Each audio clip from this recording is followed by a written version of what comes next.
एक शाम प्राची टीवी पर सीरियल देख रही होती है, तभी उसकी सास वहाँ आती है। अरे सीरियल में तो ऐसे मगन है जैसे आज रात का खाना पड़ोसी आकर बनाएंगे। मुझे पता ही नहीं था आपने अपने बेटे की शादी पड़ोस में भी की हुई है। मतलब इस घर में सारा काम बहू ही करती है, आप तो सिर्फ खराटे मारती हैं। अच्छा जी, फिलहाल तो तुम आराम फरमा रही हो, चलो जाओ, ये मेरे टीवी देखने का समय है। आहा, इसलिए मुझे भगाया जा रहा है, सॉरी, अब तो बिल्कुल नहीं जाऊंगी। प्राची की इस बात पर दोनों सास बहू के बीच टीवी रिमोट के पीछे बच्चों जैसे चीना चपटी शुरू हो जाती है।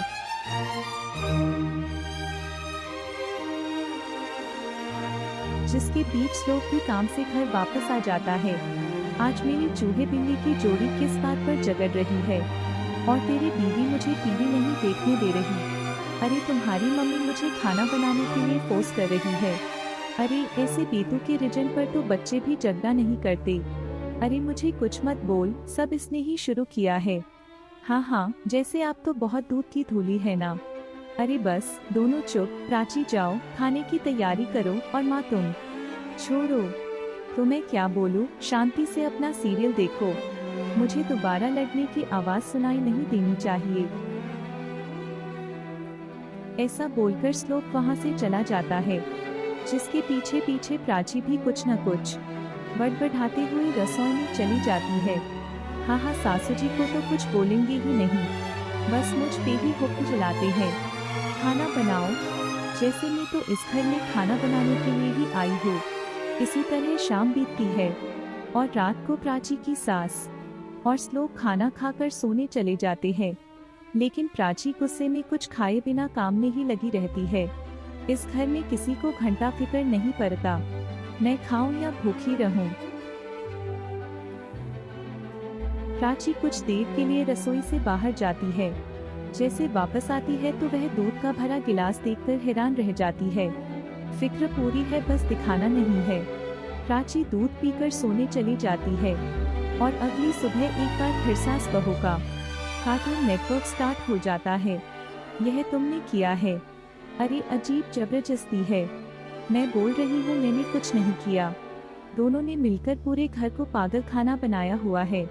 यहाँ कोई नॉर्मल इंसान तो रह ही नहीं सकता, इसलिए अब पड़ोसी क्या रिश्तेदार भी घर आने से कतराते हैं। अरे सुन बेटी, तू भी चंगा, तेरी माँ भी चंगी, तेरी बीवी भी चंगी, रिश्तेदार। हाँ जी, आपको नहीं पता क्या, गंगाधर ही शक्तिमान है, रिश्तेदार ही। हाँ, बस समझ गया, कभी जानवरों जैसे लड़ेंगी तो कभी जुगलबंदी करेंगी। मैं आप दोनों के बीच में नहीं फंसना चाहता। सास बहू की इस मन मौजी जोड़ी से परेशान होकर श्लोक अपना सिर खुजलाता वहाँ से चला जाता है। चलो अब मैं भी कीर्तन में जा रही हूँ। इस पर जैसे ही सास कमरे में अपना पर्स लेने जाती है तो वहाँ नाश्ते की प्लेट रखी देख मुस्कुराने लगती है। नाश्ता करके घर से बाहर निकलते हुए कुछ पैसे टेबल पर रख जाती है, जिसके कुछ देर बाद सिलेंडर वाला घर आता है।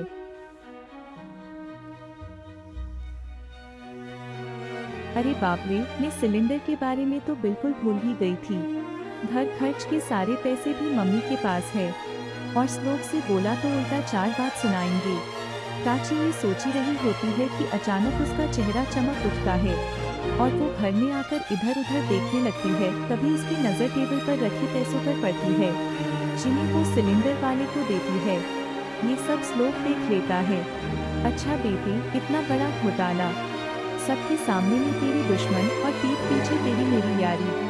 इस पर श्लोक एक प्लान बनाता है, और शाम को सब एक साथ बैठे होने पर बोलने लगता है, माँ तुम दोनों की बहुत लड़ाई होती है, इसलिए मैं सोचता हूँ कि प्राची को उसके घर छोड़ आऊं।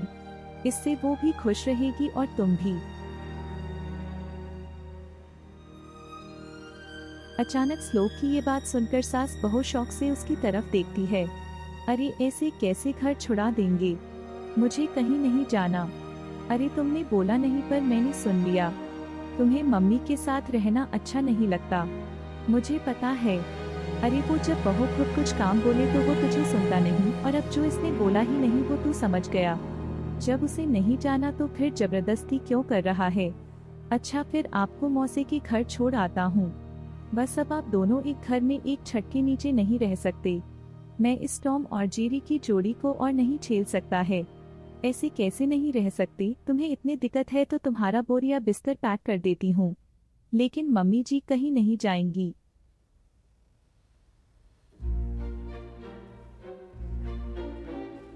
बिल्कुल यही सुनना था मुझे। अगर दोनों में इतना ही प्यार है, फिर हर वक्त यह लड़ाई का नाटक क्यों करती हो? देखा मैंने कैसे माँ किचन में दूध रखती है और तुम उनके लिए कमरे में नाश्ता रखती हो, और कैसे वो पहले ही तुम्हारी दिक्कत समझकर घर में पैसे रखकर बाहर जाती है। अरे भाई, इतना ड्रामा तो डेली सोप में भी नहीं होता जितना तुम दोनों ने इस घर में फैलाया हुआ है। तू हमें टॉम और जेरी बोलता है ना, तो याद कर वो दोनों भी एक दूसरे को बाहर वालों की बुरी नज़र से बचाने के लिए हमेशा सबके सामने लड़ते थे, लेकिन अकेले में दिक्कत के समय मदद भी तो करते थे। बस हमारा रिश्ता भी कुछ ऐसा ही है। और वैसी भी अगर सास बहू में तू मैं नहीं होती, तो दुनिया वालों को कहानियाँ कैसे मिलेंगी?